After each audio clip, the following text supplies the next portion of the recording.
پتہ ہے میں سجدہ اللہ کو کرتا ہوں اور دعا میں محبت مانگتا ہوں۔ تمہارا یہ سجدہ تو وہ قبول نہیں کرے گا۔ لوگ بھی کتنی عجیب باتیں کرتے ہیں نا۔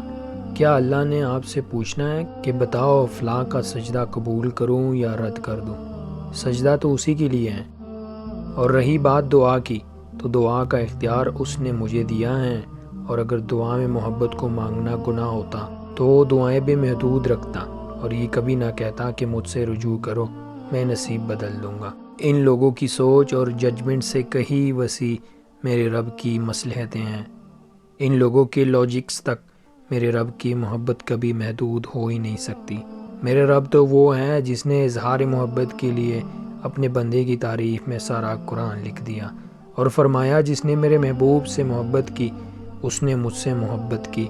ہاں میری محبت تو ان کی خاک کے برابر بھی نہیں، لیکن میں اتنا ضرور جانتا ہوں کہ وہ محبت جیسے پاکیزہ لفظ کی لاج رکھنا جانتا ہے۔ اس کی بادشاہت، اس کی چاہت، اس کی محبت دنیا کی باتوں سے بہت پرے ہیں۔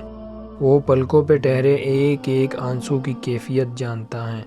وہ سجدوں کی توفیق بس تک دیتا ہی جب اس نے سجدہ قبول کرنا ہو، اور محبت کے لیے سجدے سے بڑی دلیل کیا ہو سکتی ہے، پھر چاہے وہ غم کا ہو یا خوشی کا۔